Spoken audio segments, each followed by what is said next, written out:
I'm Warwick Sabin, Executive Director of the Society of Fellows, and it is my pleasure to welcome all of you to this SOF digital discussion. I hope you and your loved ones are healthy and safe. And I want to thank you for being a part of the Society of Fellows. Your membership directly supports and sustains the work of the Aspen Institute, and that support and work is more critical now than ever before. And we're very pleased to have Tim Wu and Kara Swisher in conversation with us today. Tim is a professor at Columbia Law School and a contributing opinion writer for the New York Times. He's best known for his work on net neutrality theory and is the author of the books The Master Switch, The Attention Merchants, and most recently, The Curse of Bigness. In 2013, he was named one of America's 100 most influential lawyers, and in 2017, he was named to the American Academy of Arts and Sciences.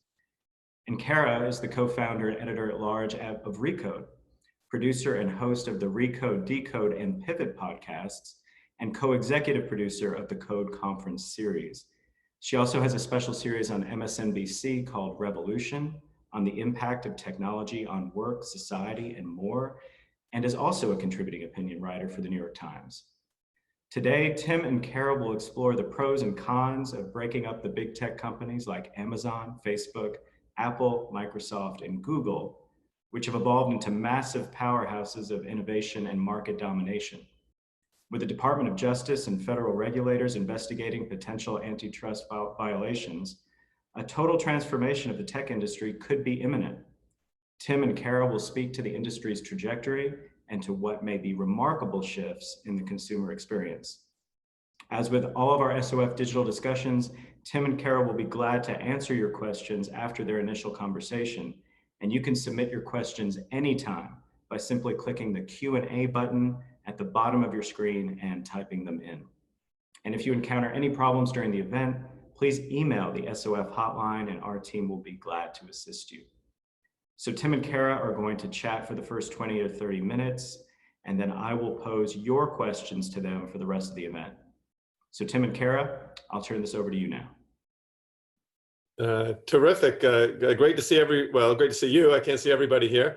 But yeah, I don't know where you want to start, Kara. I guess maybe we could talk a little bit about what we probably agree upon, which you've already been discussing, the fact that in some ways, well, it's obviously been terrible for the world, for this country.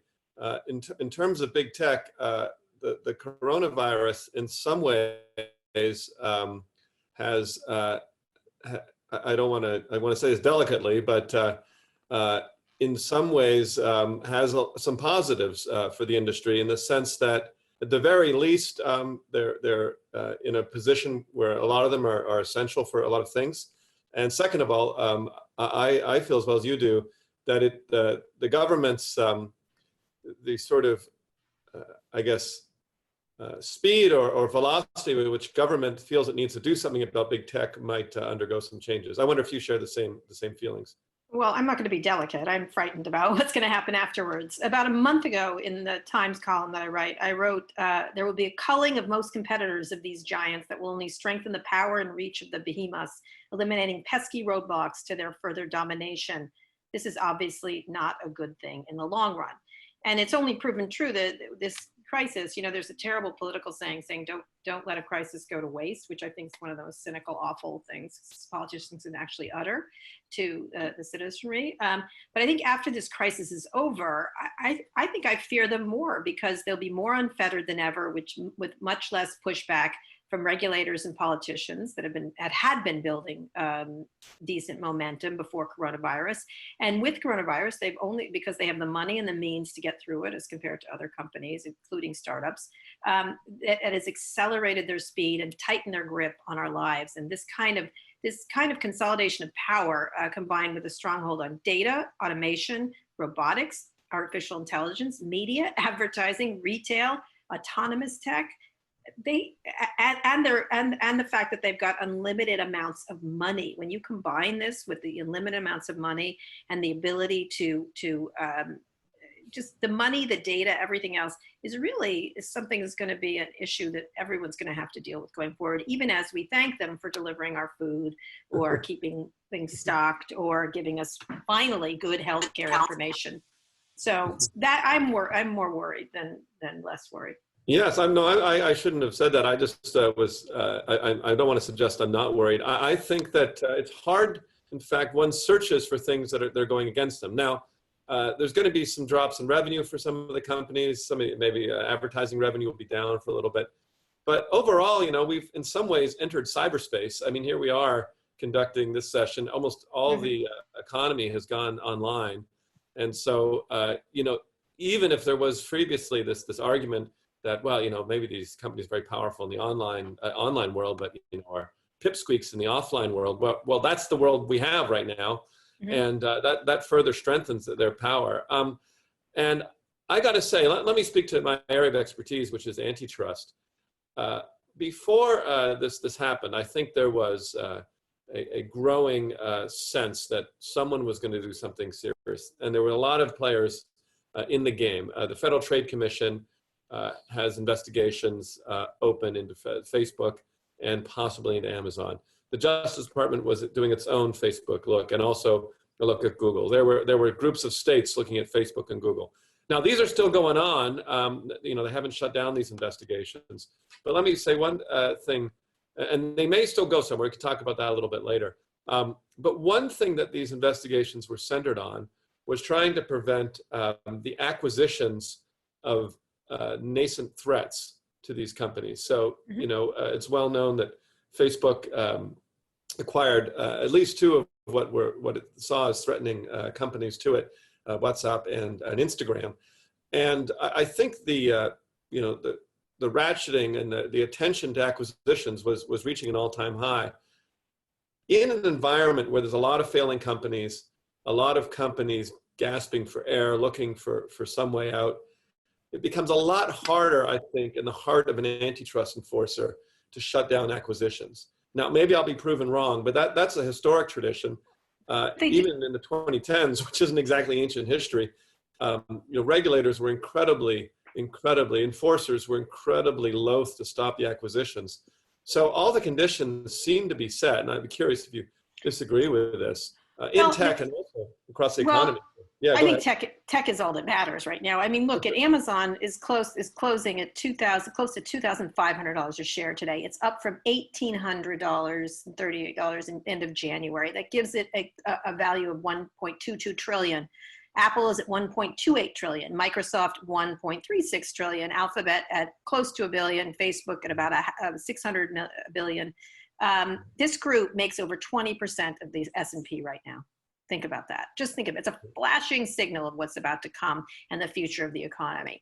Now, one, they can make the acquisitions and maybe do it, do a lot of them here in the US, but you know what? They don't have to. Look at what they did with Zoom. Zoom, which has seen we're on Zoom right now. It's seen a ridiculous acceleration in stock, which is not what it should be worth. But nonetheless, Google and Facebook have come out with competitors just now. Now, were they not innovating before, or did they just see an opportunity to pick up more gold on the street and grab it and they don't have to buy Zoom because it's really expensive. They can just put it out of business. And so, when you look at that kind of stuff, or you look at when they make bad behaviors, just now this week also Facebook and FTC signed that $5 billion settlement with the Federal Trade Commission, right. Which was approved by a judge this week. It was finally approved. I called it a parking ticket at the time, but now it's like a dime on the ground. It's like a dime that they just fell out of their pocket. And the Judge Tim Kelly of the U.S. District Court of District of Columbia noted that flouting the previous consent decree was unscrupulous and I think stunning. And he said, this is really interesting, these allegations and the briefs of some amici, friend of the court, called into question the adequacy of laws governing how technology companies that collect and monetize Americans' personal information must treat that information. He wrote, adding that if it happened again, courts, quote, may not apply quite the same deference in terms of the proposed resolution. That is the biggest cow letting out of the barn sentence. He could have quadrupled this. He could have quintupled this. I would have done 10 times a $50 billion fine. He did not do this. They will never get a shot at these companies. And that's, and I think the same thing is true with antitrust, which you're more, they cannot catch them with the amount of money, PR, and power. And by the way, they don't have to buy in this country. They can ruin the companies that are here, and then they go out of this country and make investments. Facebook's investment in Geo is a big deal in India, for example, to complete their global dominance. So I don't know. Our government is outmanned, outgunned, out whatever, and they're not fast enough to deal with what's happening next. Well, they still have that monopoly on the use of force, which isn't nothing, and it still is the largest market. Just take the government's side on this. But if the government wants to act, I think you're right in the sense that, the kind of stuff they're talking about is orders of magnitude smaller than any kind of a check on the power of these firms. So, sometimes I'm reminded of the government. I was in the FTC, and in Austin Powers, where the villain was like, "We're going to ask them for $1 million or something," whatever it was. That's a little bit the way, the FTC is used to dealing with, patent medicine sellers who are selling cures for cancer. And for them, and $1 million fine is this massive destructive thing. So inside the building, $5 billion was like beyond anyone's imagination. It was like the biggest number anyone could think of. And I think in the antitrust, just to fortify this, in the antitrust circles, people are afraid of doing breakups. I think that's too radical. Yeah. Now that would be something that would change things, but people are afraid. So they're like, well, maybe we'll do something where we, have some kind of data portability policy or something. But the idea that is a real check on the power of these firms, I think is wishful thinking. If something were to happen, the things to my mind that would matter, that would start to constrain the power of tech, would either be breakups. It's hard to figure out exactly what the right breakup would be, but you could think of a few ideas.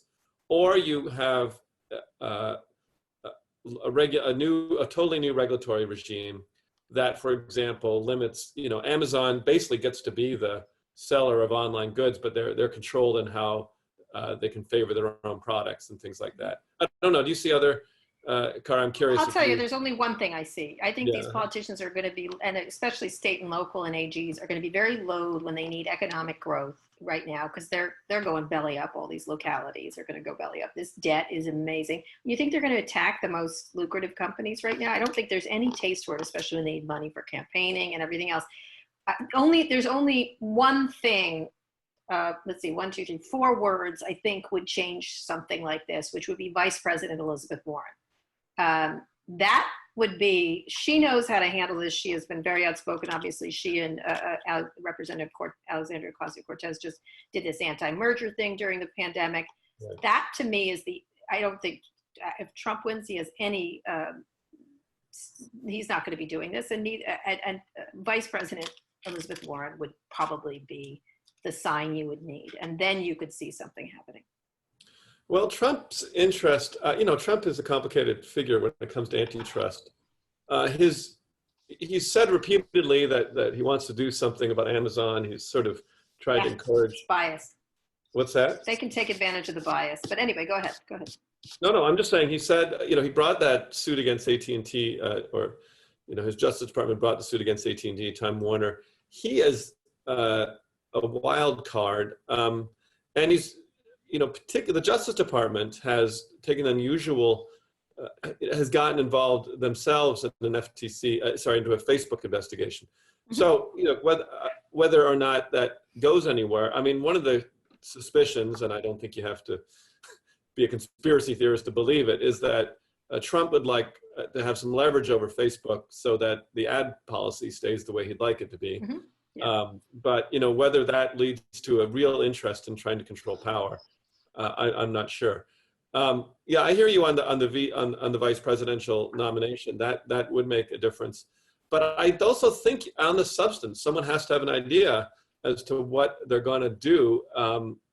Like I said, I think that the ideas in antitrust, other than breakup, are not particularly consequential. And as you say, not only that, there's not a lot of appetite for it right now. I completely agree. I think everybody's focus is on recovery.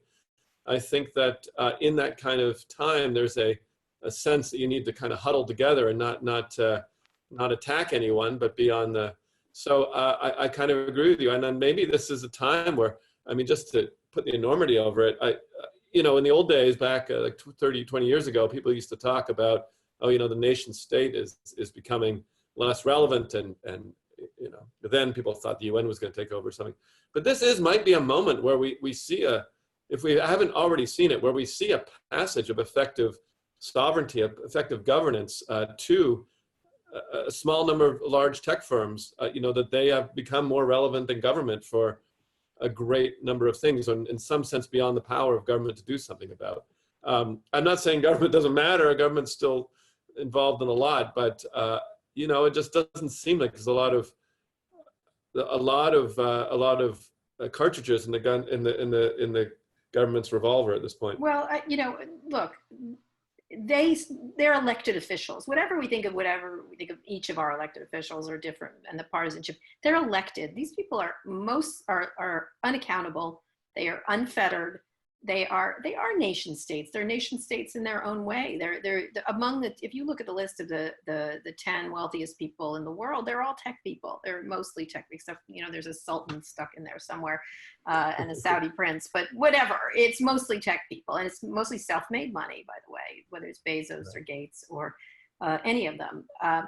And that is just, I'm not saying that I find these people particularly evil, except that when they have trillions of dollars. I mean, I do believe that Jeff Bezos will be the world's first trillionaire, could be the world's first trillionaire. And the thing is, they've done a job showing how necessary they are in this pandemic. Now, we're not going to have this pandemic forever, and it's going to change, but people's practices have changed. And what's happened is accelerated trends that were happening. Retail was already in trouble. On regular retail, physical retail was already in trouble. It's going to be worse for the ones who were in trouble. Look at Macy's. Look, there's probably Macy's. Marcus went bankrupt, etc. That's iterating all over the place. Entertainment. Amazon entertainment arm is one of the biggest media companies in the world now. If you pulled it apart, entertainment, retail, everything, communications, whatever it is, delivery. Everything will be run by these, and they have a insatiable need to grow. And the only thing that I think is, and then it means innovation won't happen. And the most interesting investigation to me that the FTC is doing is all the small acquisitions they're investigating. Those are where the rubber meets the road in terms of what dies and what doesn't die. But if you're a small startup now, you have to sort of belong to one of these, it's like the Game of Thrones, are you in Westeros or the other one or whatever? And the only issue is them fighting each other, because they're all getting up in each other's grill on lots of things, whether it's entertainment, whether it's communications, whether it's commerce. You see Facebook moving into commerce. So that will be interesting, them fighting each other. And that would be interesting to watch. But I think the thing that I find most disheartening is they're unaccountable. And many of these companies, and I've written about this, are within companies that their children will be running their companies. Nobody is it's like a kingship or something.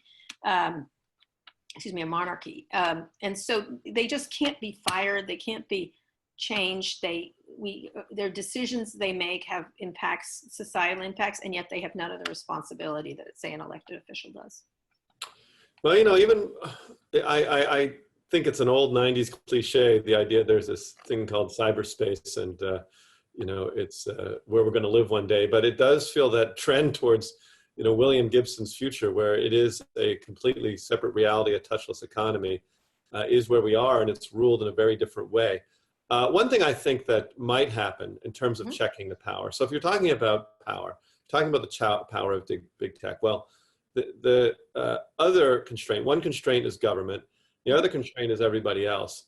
One thing I think is predictable and has also kind of Game of Thrones feeling to it, is that you may see a lot of mass consolidation of what's left of retail, of what's left of competitors to Amazon, and a sense in the federal government that they kind of have to let it happen. I mean, I don't know quite how Target, Walmart, Kmart, all these other guys are doing, but just as an example, or the leftovers of old media.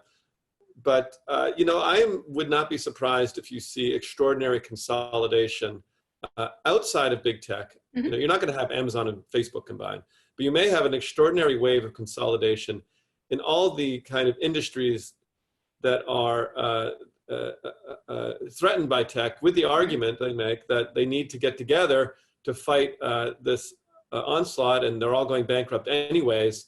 And so that and I don't know if that will succeed if you get everyone in retail together and they try to compete with Amazon. Walmart is not. Do you want that? I mean, Walmart. Thinking about Walmart as in distress is really disturbing. Like, because they're, Walmart. They used to be the evil giant before this. What I'd like to get a sense from you is, like, say, here's a good case. Here's an antitrust case. You couldn't buy movie studios could not buy movie theaters. That was a long time ago. I think movie theaters are going to get bought up by these internet companies or else by Disney. And honestly, they should, because there's so many means of distribution. Think about that. Think about that idea. Right now, for example, AMC and Universal are fighting over release of these movies online, which they're going to do. Everyone's going to do. You're going to see, you saw Trolls coming out. You saw some others. The Trolls worked out pretty well, and so will the rest of them, by the way, because most movies are airplane movies, let's be honest.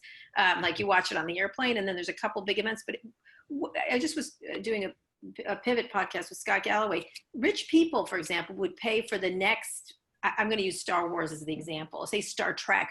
They'd pay $50, $70 to see it a week before everybody else on their home screens. And what if Disney owned the theaters, made them nicer theaters? There were fewer of them, but better experiences.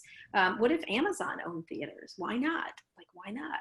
Like, it's just an interest. Their marquee of their brand is a theater marquee, which I thought was interesting. Yeah, I could. How would that go from an antitrust point of view?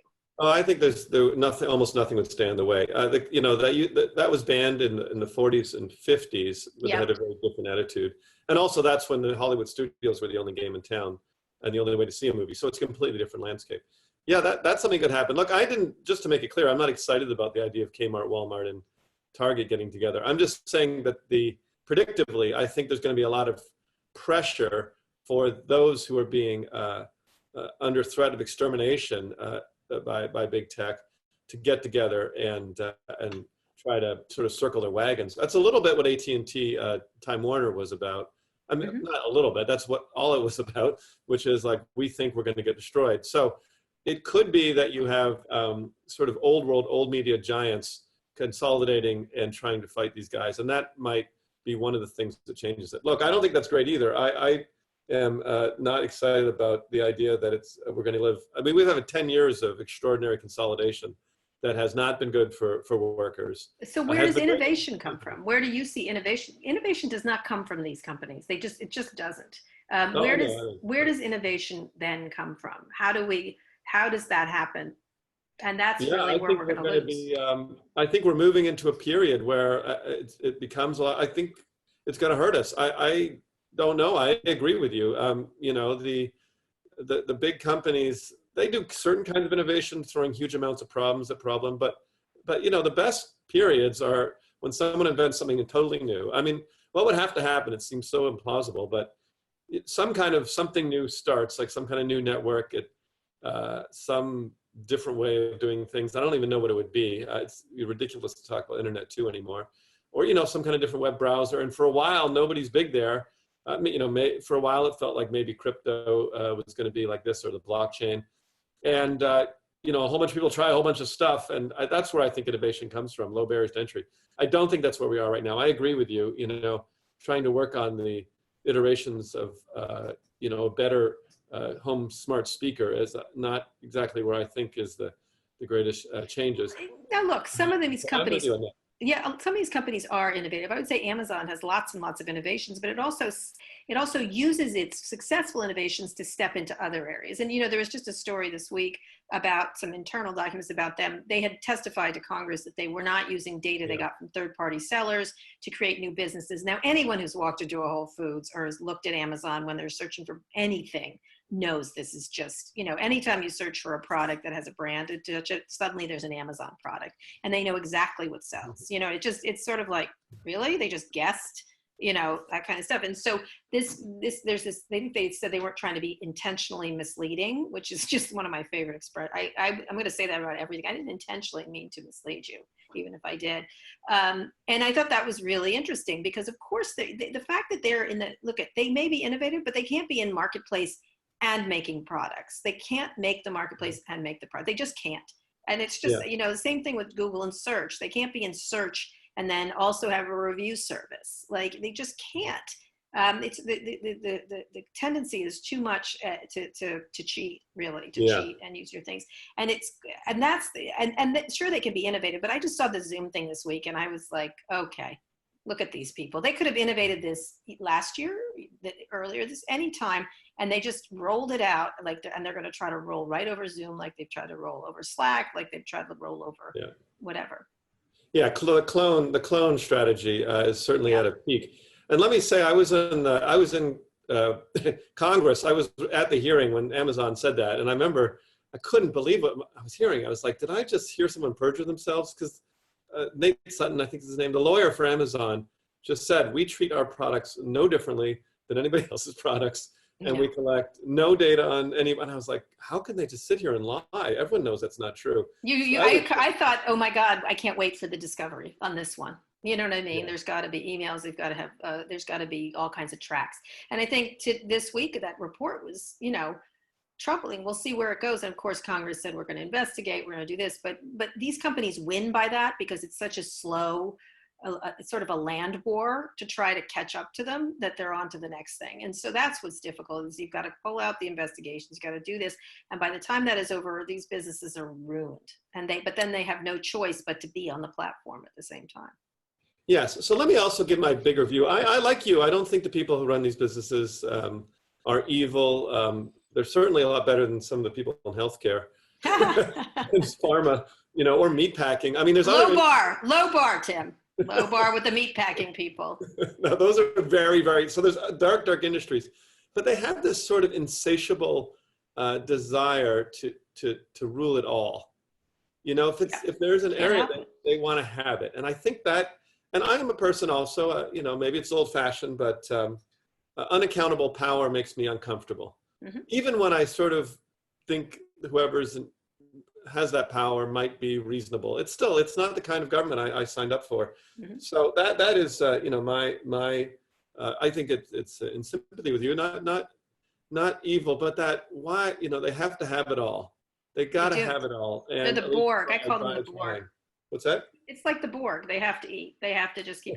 And that's, you know, interestingly, I think I've told this story before, but years ago when Google was trying to take over Yahoo search, they were going to do search for Yahoo, and Yahoo was struggling. Yahoo had a pretty substantive search share, and Microsoft had a smaller one, and Google had a large one. And so Google was going to serve Yahoo's search, which it did previously in order to get started, which I think is ironic in so many ways. Yeah. And one of the founders, or so one of them there, and I don't remember which one it was, I had written something saying, at least the thugs at Microsoft knew they were thugs. You know what I mean? And I was like, they can't do this. I used a Dr. Seuss rhyme. They will not have all this search. They can't have 90%. They just can't. And one of the founders called me up and said, you know, why do you think we're bad? And he was all, I don't know why this person was so like sensitive. And I was like, I don't think you're bad. I just don't think you should have 92% of the search. That's just my feeling. I think that's a pretty reasonable thing to say. And he's like, well, we're not bad. We're good people. And I said, you know, someday someone not so good might be running Google. I can imagine that. Well, that's ridiculous. And I was like, can you imagine like a Hitler running Google, like her having control of it? Yeah. I have a pessimistic view of humanity, and I just don't assume that, you know, a company that has 92% share, or look at advertising right now. I mean, coming out of this, they're already hurting all of media. Now it's going to be they're going to wipe up the floor with what's left. Like, everyone's limping along, and they have a turbocharged Ferrari going down a highway that has no barriers, and the rest, everyone else is sort of like, you know, dragging along with two broken legs, coming out of this pandemic for sure. Well, I won't offer my own metaphor, but I have a sense that we're running into question period. Yes. Yes. So maybe we should do that. Yes, 100%. And then I'll. Yes. I guess. Oh, here it comes. More. Yeah. It's been a great discussion, and we've definitely provoked some really good questions. I want to remind everyone who is in the audience that if you have a question, you want to ask it, you just click on the Q&A button at the bottom of the screen, you type it in, and you will be in the queue. I want to start with John Klein, because he poses the question, what is wrong with what Amazon has done or is doing other than growing very large? Haven't they been successful because of continual innovation? And why should it be subject to breakup under the antitrust laws? Well, Yeah, let go me ahead. go on that. You want to go first? What I just said is that of course they've been innovative. He is the most innovative, visionary tech founder right now. He's taken the mantle of Steve Jobs and taken it times 50, I think. The fact of the matter is you cannot be a marketplace and also sell goods on the marketplace. You have unique insights. That is giving yourself, putting a thumb on the scale. That's just the way it is. That is not innovative. That's what Microsoft got into trouble with having the desktop, and then suddenly they had to be in the online business, and suddenly they had to be in the browser business. It is not good for innovation, for you to move into adjacent areas and take advantage of your dominance there. And it's not the same as innovation. It's just using your dominance to slowly move into other businesses. I don't think you can be a marketplace and a seller of goods. They have to be separate somehow. And by the way, you'll get a better experience as a consumer in that regard. Yeah, there's a long history of problems with monopoly or close monopoly controllers of platforms. And, in some ways, antitrust is maybe less the right analogy than telecom. The problem with AT&T in the old days is they controlled, now I mean the really old days, like the 70s or whatever, is they controlled everything, and then they also wanted to control everything that happened on the network. And I think we did a lot better as a country where we had open networks that people could build whatever they wanted on. So no, I don't have any, as I said, I don't think this is a case where you have like criminal companies that are doing evil deeds to try to starve Americans. In fact, they're extremely well run. It really comes down to how you feel about unaccountable power and how you feel about an economy that is dominated by a few monopolies versus an open economy. So it's not an issue of like evil, good. It's more an issue of what kind of country, what kind of world do you want to live in? The older American tradition has been a more decentralized economy, more openings, and I think the marketplace is a good way to talk about that, Amazon Marketplace. If you want to start a new consumer product right now, I mean, at this exact moment, it's got to be on Marketplace. Mm-hmm. It's not like you're going to sell it at, I don't know, that's where you got to be. And so the conditions of competition there are the economy right now, are the conditions for entrepreneurs. And so I think that's what we're talking about. It's economic policy, less than sort of good or evil. It's also about innovation and where venture capitalists invest. I talked to Ben Horowitz recently, did a podcast, and I said, where wouldn't you invest? He goes, I'd not invest in social media. I wouldn't invest in search. I wouldn't invest in commerce. Well, that's a lot of things he wouldn't, and he's a big investor, and it was because of those companies, Amazon, Google, and Facebook. And let me just say, think about the last time a social media company was founded. It's 2011, Snapchat. I mean, TikTok is now giving Facebook a little bit of a run for its money, but it's just copying it as it want to do. When's the last time a search engine was started? It wasn't. It wasn't. When's the last time a big e-commerce play? It wasn't. There's Walmart, but it certainly doesn't keep up with what's going on. They will not be innovated or invested in the way that it needs to be. I mean, Facebook, most of the innovations of the last 5 years, any of these companies, especially Google, Facebook, have been on the advertising side. Yep. Basically finding new ways to bring more ads to your to your attention, as opposed to things that make it. Everything else they've shoplifted, just so you know. Yeah, and some of the products gotten worse. I mean, I don't think when you have all the advertisements for the kind of revenue they want. I mean, it's not clear Google search is really any better than it was 5 years ago. It's just got a lot more ads. Next question. Anyway, we should have another question.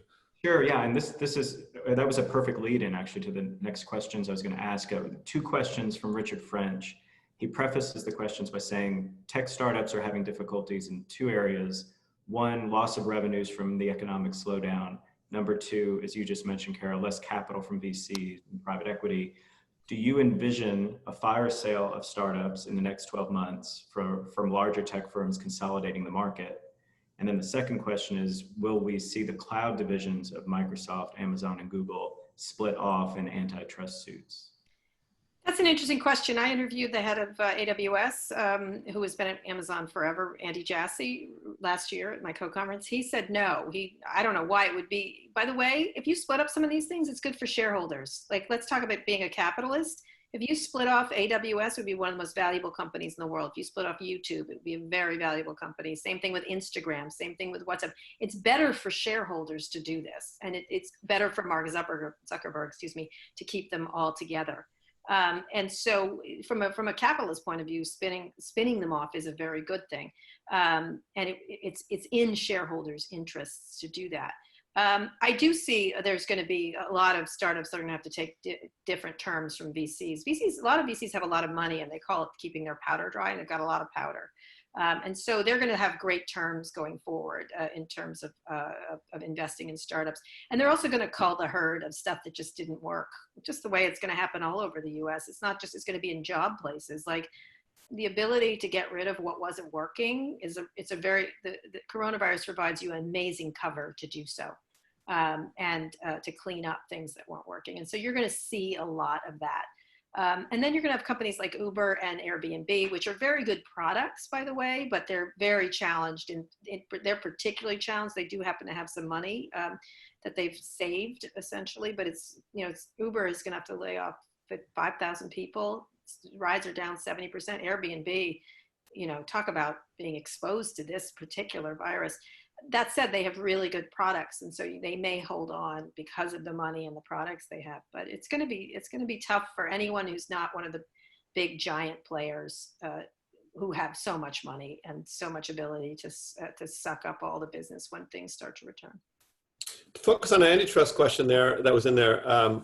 I agree. One of the logical splits would be to take off cloud computing or any of the ones Kara mentioned, and in some ways they might help shareholders, as you said. Historically, the breakup of Standard Oil was what made Rockefeller wealthy, even wealthier, because the companies separated turned out to be more efficient. Companies get too big. I wrote this book, The Curse of Bigness, and usually they get too big because the guy in charge likes having a massive empire and doesn't really want to give up parts of it. It makes me think that the analogy I wanted to speak of, in some ways you can think of the big tech companies almost like the British colonial empire or something, which, they were run by what they felt were relatively reasonable people. There were some crazy kings. They thought they ran things better than anybody else. They wanted to run most of the world. And, it was sort of like that. There's a kind of a colonial instinct at some level that drives an empire building instinct that I think is driving here, and is much more about power. Even though it is about profit too, it's also about power. So just put it there. Sure. Another question from Candace Wolk asking, is anything stopping major retailers such as Macy's or Home Depot and others from creating an alternative marketplace to compete with Amazon? They're technologically illiterate comparatively. The technology, they just don't have the technology, and they were very slow to getting it. They were slow to making the stores smaller. They're slow. The people who work at those companies do not work at Google. Like it's the technological advantage. The only company that really was ahead technologically was Walmart, which has had the state-of-the-art logistics system and delivery system. It's been outpaced by Amazon Amazon's been around the track a number of times. I know Walmart's trying to keep up, but they're the only one with deep technological roots among retailers, and it's all a game of catch up for everybody else. And it's like media companies and the tech companies. Just, one time Steve Jobs told an audience, I was at the Wall Street Journal, he was talking about whether media companies could keep up with tech companies in entertainment and music and stuff like that. And he said, nobody who works for you would ever get a job at Apple. It was quite an insult, but he was actually quite accurate. So yeah, the biggest joke out there is the idea that competition is one click away. The barriers to entry, I think, have proven much more durable than anyone thought 10 years ago. And I think I agree, it's talent. I think it's also data and know-how. You have this huge, you have to overcome something. So you have these guys at Macy's who have to accumulate enough data to do something that makes a halfway attractive product. And the battle for convenience, they've just lost it. I think Amazon in particular, but all these guys have had their eye on the ball when it comes to, what is the most stress-free and easiest, fewest click way. And they've been at this, so it's a huge, huge catch up in terms of trying to have that convenience and that mental factor that's like, this is a pain. I got to fill out 5 forms. They're way behind.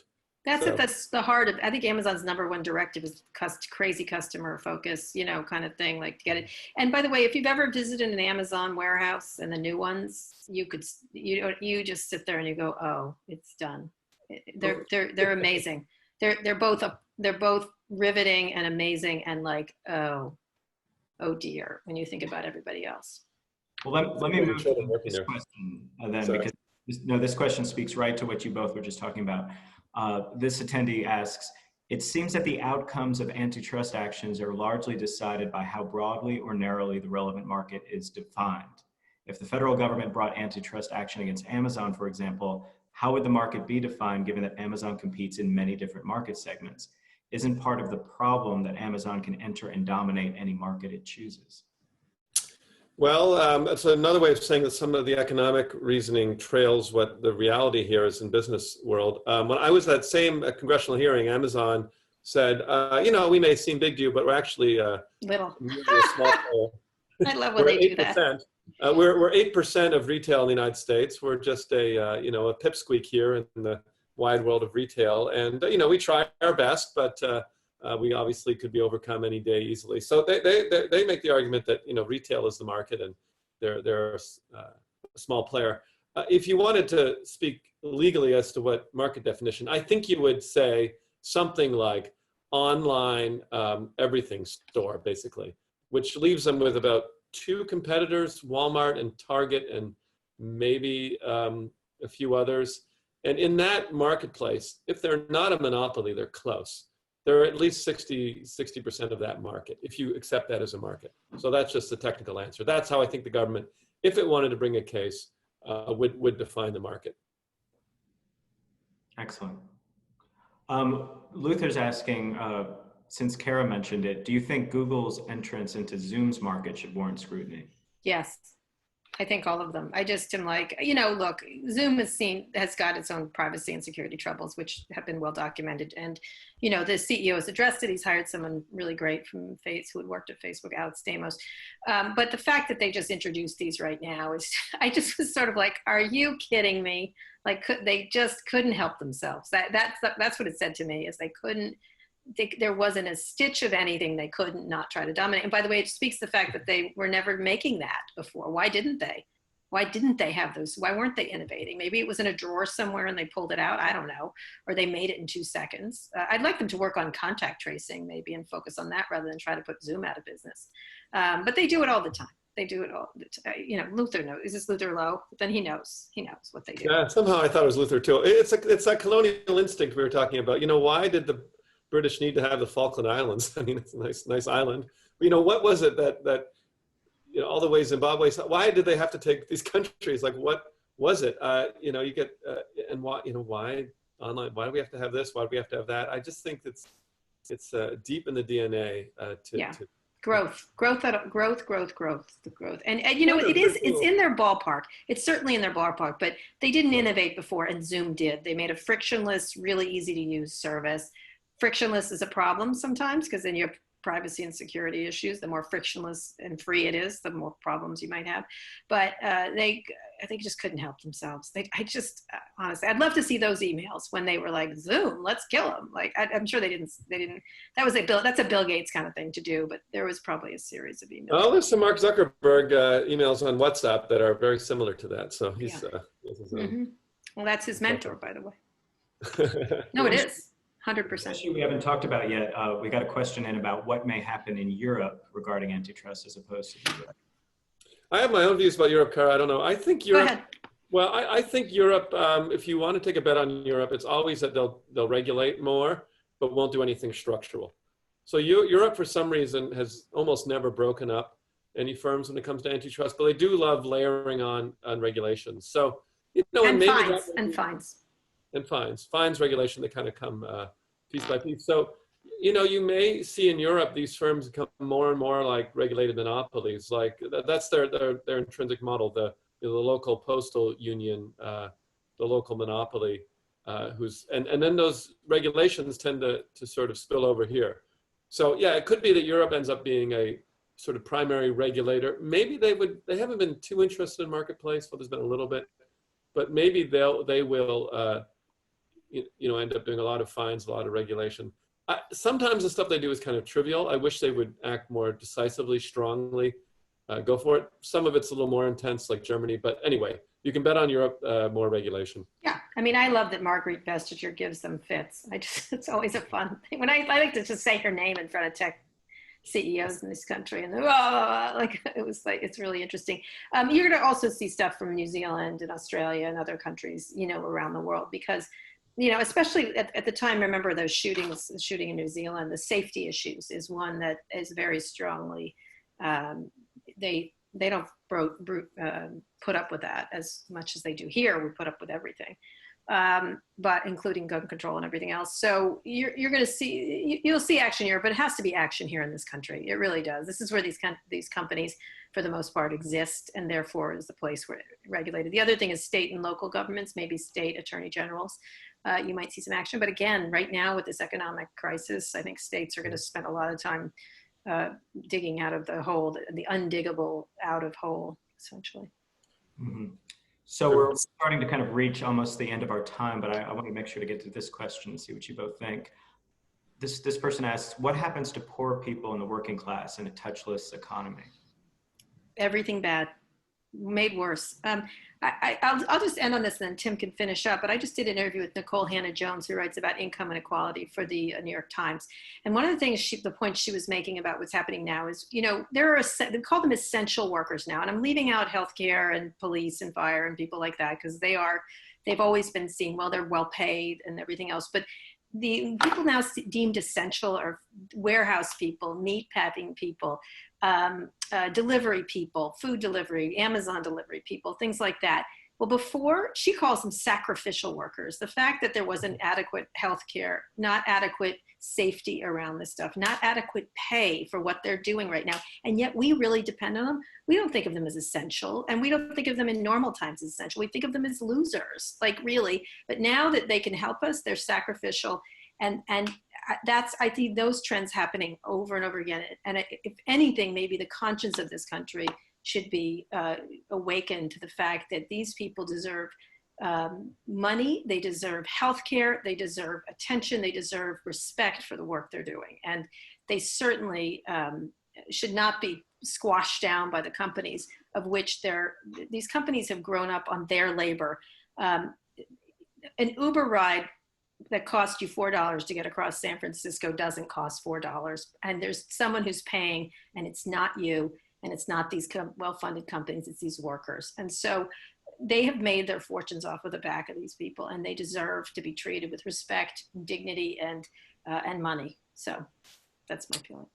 Well, the optimistic side of me says that the one thing that people feel right now, I would hope, is a heightened appreciation of the people Cara was talking about, the essential workers. I just feel that that is maybe at least a positive side. At least there's some sense that more should be done to help people who are really at the front lines, and that is a lot of people. And so that's the good side. The downside is, I think, and this goes beyond tech, I'm very concerned that this recovery when it comes and in fits and starts, is going to be recovery that does not start at the bottom and that accelerates existing inequalities. There is a strong sense that the aid that is coming is almost all coming to the top. And the one effort, this is something I've been involved in, the one effort to sort of try and protect small business has been a fiasco. In terms of who it's reached, a total fiasco. I run a program at Columbia helping people, and it has been an absolute slog getting real small businesses, the cafes, the yoga studios, nail salons across New York, trying to get them aid, when you're in contest with Shake Shack and the LA Lakers and tech startups and some pretty well financed tech startups, you're fighting it out for this money. It's been a bloodbath out there. So I'm concerned that the recovery that the Trump administration is first of all, failed to really handle this crisis well, and as from a medical side, but the recovery, I'm afraid it's going to follow the pattern of just layering on yet another layer of wealth to the wealthiest. I think there's every sign that's the direction things are going. And I don't No, I mean, the Fed Reserve, which is doing the most, primarily thinks its job is to make sure that the largest, wealthiest institutions don't collapse. That's their attitude, but it is leaving and going to leave a huge number of people out in the cold. It's going to take something very fundamentally different in Congress. The unemployment is maybe the only silver lining here, but to try to have a recovery that really starts at the bottom, because right now it's all at the top. 100%. There's a headline right now in the New York Times. I just looked at it. Said food lines a mile long in America's second wealthiest state. That is a headline we cannot afford to have. Period. Yeah. This is New Jersey. So. Well, it's time to talk about New Deal kind of stuff, because yeah. I think that's where we're at. Everyone says we're living in a replica of the 1920s and 30s, and now that we're having food lines, we're seeing it fully there. So it looks like we're out of time. Are you going to is we're going to close this out, or? Yeah, no, I was just going to say. I mean, you ended with a broader. We're happy. I wish we had time to dig into. We'll have to do that another time. But I do want to thank both of you for taking the time today to share these insights. Such an important subject. It's such an important moment. So again, thank you both for joining us. I also want to thank our audience, for all of you who tuned in. As you know, we're doing these weekly. And we're going to stick with the topic of technology for next week. On May 6th, we're featuring Steve Huffman, the CEO and co-founder of Reddit. So I hope you'll join us for that. That'll be next Wednesday at 2:30 Eastern time. But until then, I hope you stay healthy and safe. We're here for you if you need us at the Aspen Institute, and we look forward to seeing you at the next SOF Digital Discussion. Thank you.